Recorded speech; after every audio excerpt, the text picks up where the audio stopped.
move to our next session, Words to Images, an audiovisual talk on literature to comics, sponsored by Basic Commerce and Industries. Please allow me to introduce our speaker for this session. Pinaki is a multiple award-winning graphic illustrator designer who regularly works for renowned publishers like Penguin Random House, HarperCollins, Hachette, Routledge, Primus, Oxford University Press, Singapore University Press, Bloomsbury, Orient Black Swan, Worldview, Pan Picador, Simon & Schuster, Permanent Black, Alchemy, Sage, Rowley, Sahitya Academy, Rupa, and many others. He has designed almost 500 book covers till date. He is the winner of Publishing Next Prize for the Best Book Cover Design in India twice, in 2017 and 2019. His book cover for Calcutta by Kunal Basu won the prestigious Oxford Bookstore Prize for the Best Cover Design in India at Jaipur Literary Festival in 2017. His layout design on Satyajit Ray's archival manuscripts has drawn accolades from all across the globe. A Charles Wallace Trust Fellow, his PhD is on comics theory. Pinaki is one of the editors of the prestigious annual magazine Longform, published from HarperCollins 2018, which is generally regarded as the first global comics magazine from India. He is the Indian comics advisor of Mangasia, the biggest ever exhibition on Asian comics, curated by Paul Gravett for the Barbican, London. His book-length comics on Partition is due next year. He juggles his creative work with academics as he has a day job as an associate professor of Raja Pierre Mohan College, Uttarpara. Please allow me in welcoming Pinaki to the stage. We are pleased to have you, so over to you.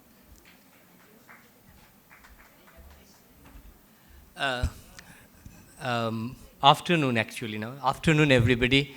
So today, basically, what I want to talk about is something that is very close to my heart.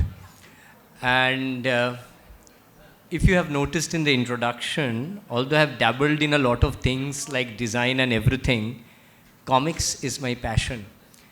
I mean, I use the word comics in a very old-fashioned way.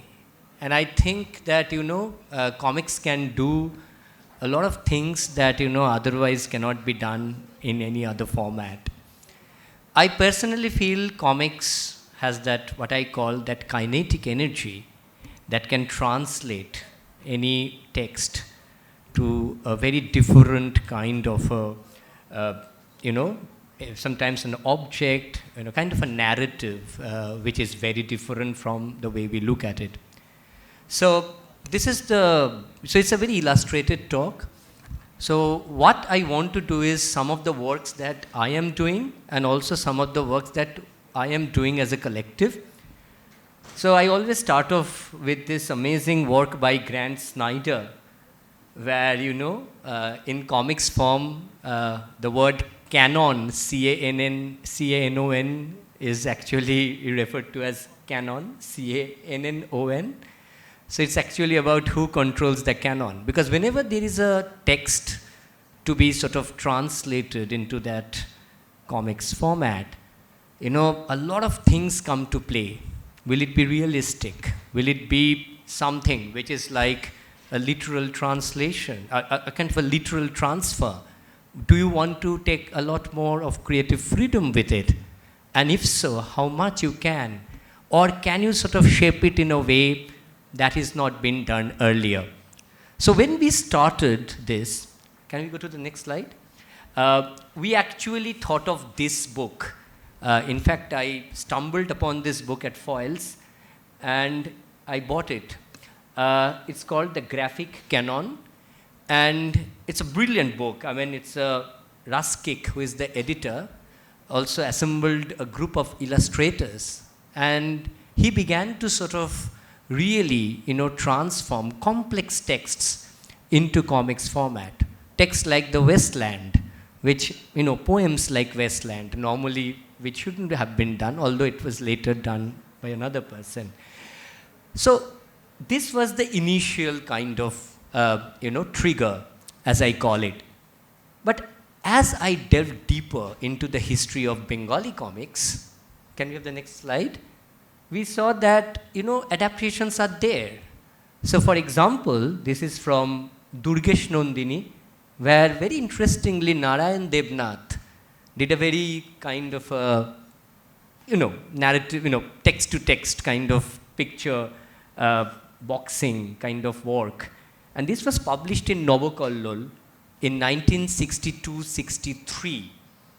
I delved a bit deeper and I saw that it's not only Narayan Devnath. Next slide. We have somebody as pulpy as Tushar Chatterjee, who is taking on something like Devi Chaudhurani, again published in Novokollol in 1971. So you can see that 60s, 70s, these are really happening. Can we go to the next slide? The one that really became extremely popular was published in Anandamela, not the big Anandamela, but the smaller version, where Sharadindu Bandopadhyay Sadashiv had a script done by Torun Mojumdar, the filmmaker, and Bimal Dash, the ace illustrator, actually did a wonderful, you can say, a very literal pictorial depiction of this Sadashiv story. All this is fine, but then we asked, do we want to do it this way? Is this the way to go? And then we actually thought of doing an author who is probably the toughest author to do into a comics format. In fact, the first time we thought that we'll do Manto, there was so much of, resistance from, scholars. You cannot, do Manto in a comics format and all these things which we always hear. But I think it is, everything is doable. So we took it as a challenge. And we selected the illustrators with a lot of care. So I go to NIT as adjunct faculty. I do workshops there. And I actually gave Kholdo, one of Manto's famous stories, to a 26 years old student named Alandev Vishnu. And Alandev came up with this wonderful, so I'm showing you some pages. So if you look at the style, what we actually wanted Alandev to do is not a literal, reworking of the story. We wanted Manto to be also contemporaneized. And there will be a lot of problems, we knew, because there's a lot of, violence, sexuality, repressed sexuality. Of course, politically, Manto is always edgy. And we wanted to keep that raw flavor. So, and we told Alandev that you don't need to censor anything. Just go for it. But just don't make it literal. Because if you make it literal, then things becomes less, interesting.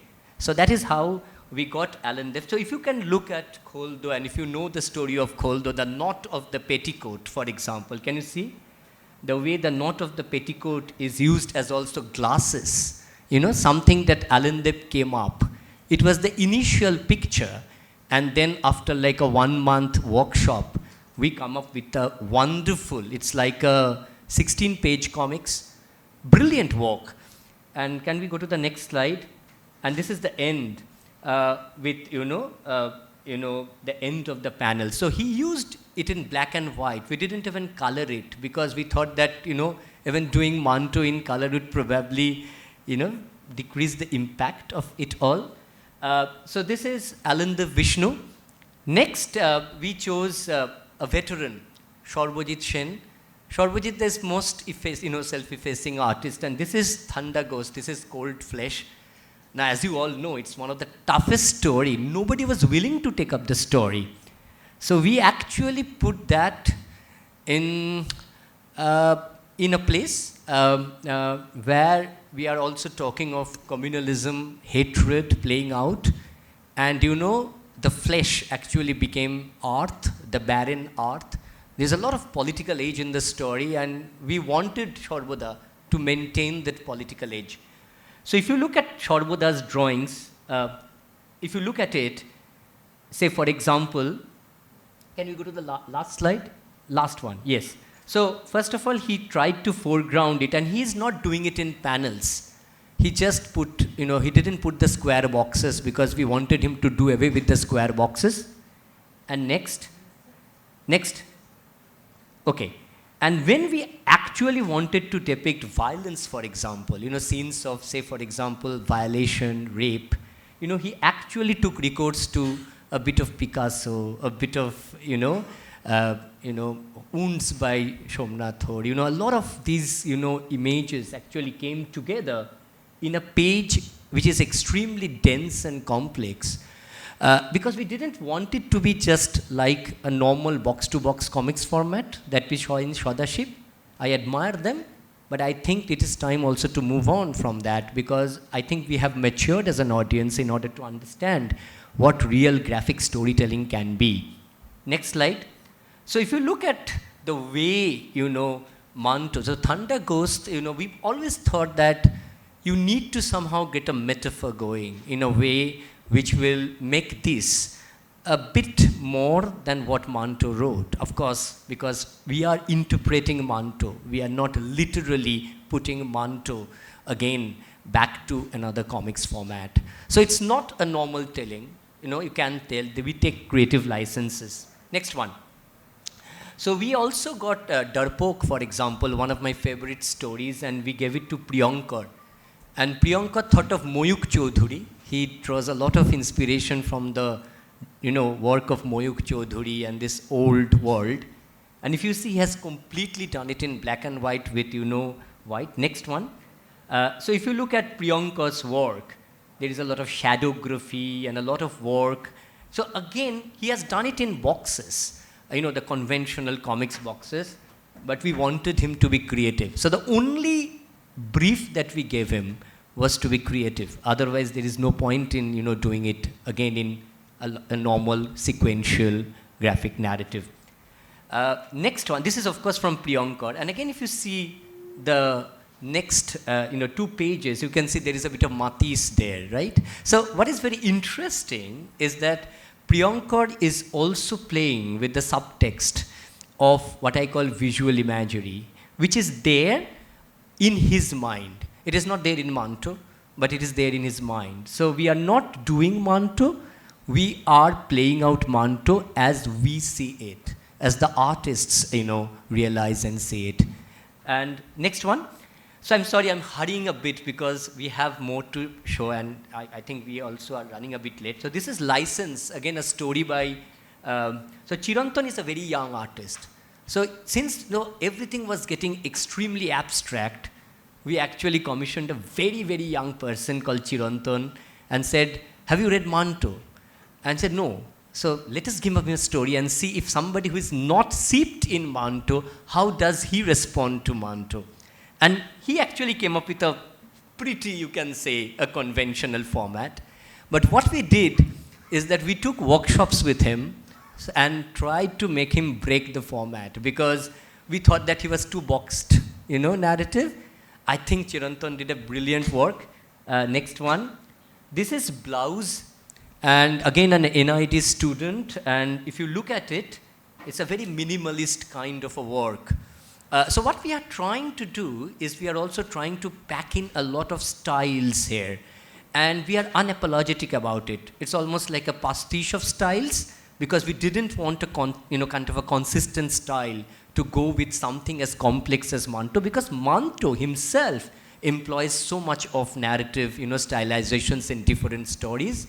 And that is where we thought we could actually deviate. So this is, if you look at it, it has got a bit cropped, but if you look at it, again, when you do a graphic narrative, it is important to take the essence, not to just put it on. Next one. Next, we had enough of this conventional drawing. So we actually commissioned Gayatri Menon, who works in a form of objects. So this is very interesting. This is a tale of 1947. Which is again a very important Manto tale. But we could have done it like a drawing, because it was ripe for any kind of drawing. But Gayatri used, you can see, used objects in order to create what is called shadowgraphy, Ravan Chaya. So Ravan Chaya is a form which is like very, very specialized. And we actually commissioned Gayatri to do Ravan Chaya work, because we thought later on, if we do an exhibition, those works can also come in handy, because we also want to take Manto out of the book, out of the panels, out of the, into a kind of a more different space. So Ravan Chaya, can we see that? So if you look at it, the intensity of murder, the mayhem, without any blood, but to show it only with Ravan Chaya, and you can see the used objects which are almost spared, is something extremely experimental. Next. So you can see, it's a huge story. So if you look at the anthology, it's not a small anthology, and we have no limits to the pages that we have given. So again, you can easily understand how different it is. Can we go to the last one? Next one. So we also commissioned somebody like Shekhar. So there is also this wicked humor in Manto, which we want to bring out. Manto is not only about partition and violence, there is this wicked humor. And Shekharda, we thought, was the best person to do it. And when Shekharda did it, he did it like a very interesting blue pencil drawing. Next one. So if you look at Shekharda's work, it is extremely dense. So when he does anything, he does inset paneling. So he actually does the ambience, but within that he does inset paneling. So when it comes up in the book, it actually opens up like small windows within the book. So this, in the book, actually will open up like windows. So we have actually used the way a page can be set in the book, the layout can be set in the book, to open windows within the pages. It's very exciting work. Look at this, for example, and you can understand how exciting the work is. Next. Okay, this is Manto Man. Appupen, of course, is very, very famous as a comics artist. And you all know he has created this world called Hala Hala. Also is the creator of Rashtraman, which is a very subversive take on what is happening in India now. And we commissioned him, and he came up with a new story. It's not a Manto story. It's a kind of a take on Manto's life called Manto Man and the act of storytelling. And this is Appupen's work. So it's a big work. We are showing just a teaser because this will come out next year and we all want you to read it. Next. This is done by one of our own, Orgho Manna, and here we used, a collage technique. This is Toba Tek Singh. But again, when you do Toba Tek Singh, we have read Toba Tek Singh as a text. We wanted to use used images, ephemera, newsprints, newsreels, whatever you find during that time, and come up with something very different. So you can see how, can you see the Jinnah, images inverted, and then suddenly, the mad man comes out of the whole idea. So it's again this out-of-box treatment of Manto that we thought would work best. I don't know whether it would do well, and we don't care, frankly, at least for Manto. What we want is that even if 4 or 5 people pick up the book, they should have that edginess that Manto wanted to sort of depict. So if you can see the split, for example, can you see the way, newspaper reels are used? Next. This is Khushi Chauhan, and again, a very young artist who never read Manto before we actually commissioned her to do Manto. So she read Manto for the first time, and she selected a story called Aankhe, again a story I like. And she comes up with a very comics-like child. You can see that she's a very young kind of a person. The style is also very modern. And we never prevented her from that because we wanted to give play. She did it in a very boxed fashion. But the way the narrative runs, we liked it. So we just kept it as it is. Next. So if you look at it, there is a minimalism in Khushi, which we like. She doesn't. So if there is maximalism in Shorbojidda, this is much more minimalist.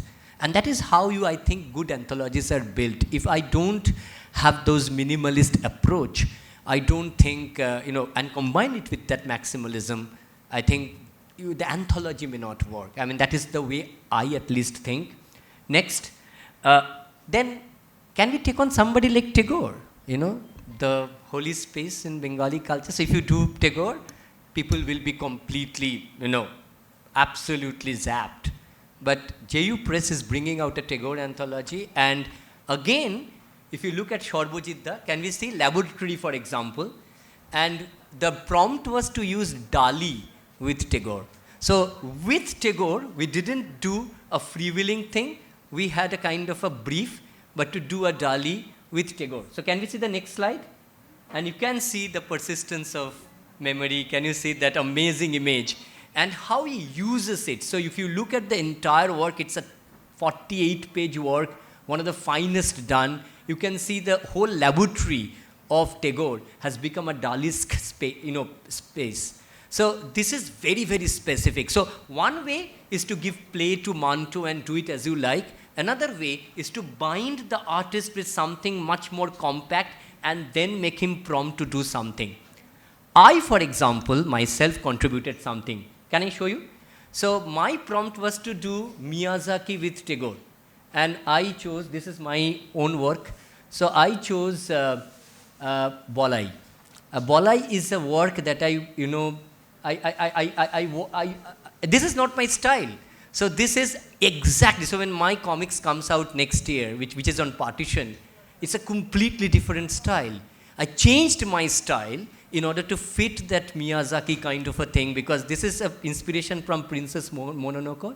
And I tried to do, so if you see the meticulousness of, Bolai having all the weeds growing out of him, the whole denseness, the symbolism of the images where, everything is growing out of Bolai. Bolai actually becomes like the part of the landscape is, I thought, can be interesting. I don't know whether I've succeeded. Can we show the next one? So if you can see, when we have drawn foliage and when I've done foliage, so if you look at the foliage and the scenery in Miyazaki, it's not that complex. It's much more clear-lined. It is you are reminded of what? The Japanese woodcut. And Japanese woodcut actually inspired Miyazaki. But what I did here is that I did the background in a much more denser way, and I created the foreground in a much more lignet-clear, Tintin-like Miyazaki kind of style. So what I did was, if you look at the background, there is this very meticulousness. But if you look at the foreground, everything is much lesser. So next one. So again, this is a big story. So this is like a 50-page story that I've done. Bolai is a small story. I've expanded into a 50-page because I thought Bolai needs that kind of play. Next. So if you can see, Bolai completely subsumed by the bushes. So you can only see can you see? So you don't have Bolai. The presence of Bolai is not needed. In fact, I initially didn't want to draw the protagonist at all. But later on, Tintinda, Abhijit Gupta told me that, Pinaki, you should actually do a bit of the protagonist. Now, if I do it, I'll not do the protagonist. I'll not draw the protagonist because I don't want to show him, because he's so much part of nature. Nature becomes Bolai. Bolai becomes nature. And then when, this is of course about the cut trees and all that. Can we go to the next one? And when everything is cut, you can see there is a lot of negative space. It expands into a space which is extremely negative. Negative space is blank space, of course, in design terms. And you can see that sparseness coming out. So if you look at the earlier things, it is much more compact. When you come to the later part, it is much lesser compact. It is really minimalist. Can we go to the next one? And again, if you see, when we talk about memory, for example, I have used negatives. So this is actually a drawing, but the drawing is done in a silk screen. So remember, this is not done on computer for your information. We are okay with computer drawing. This is done by hand. So what we did was, we did a kind of a etching kind of a thing. So what we did is, we silk printed it. So this one is silk printed, this is hand drawn. So you can easily understand, this is wash, this is silk printed, in order to talk about memory. Because ultimately, can you see the stamp there? The stamp is also the kind of letters to memory, one's memory. Next one. So this is, the heart becomes the tree and the tree becomes the heart. So I wanted to end the Bolai story with something which absolutely explodes in your face, what it is all about. It's such a simple story. You actually, do it everywhere. You read it everywhere. But what can I make to, provoke the reader to think a bit more deeper about the Bolai story? Because I don't think Bolai's story is just a simple story. It's not for the, child. It's actually for every one of us. So I used this bleeding heart and a heart with a lot of foliage. And this is, of course, as you can easily understand, the famous quote from Miyazaki's Prince Mononoke. So So this is a small presentation. Of course, we did Dagghar, for example, and remember we used email in, of course, the post office is dying, and we have a wonderful story by Shekhar Mukherjee in the Tagore anthology, and we used contemporary technology to redo Tagore. The problem is these are all unpublished. It will come up, and I know we will be coming up with a lot of criticism. We don't really care, because ultimately when we did long form, there were problems, there were criticism. For us, it is about pushing the boundaries, and the problem which I feel, because I'm there with almost like 20 years in Indian publishing, is that pushing the boundaries always, it takes a bit of, what I call a bit of spunk and a bit of irreverence to push the boundaries. You don't care too much about what the editors, I'm sorry, there are a lot of editors here, but you don't really care about what the editors say. I see, for example, Ramada sitting here, Nirmalda sitting here. They are not editors. They are basically creators. So I would probably hear them.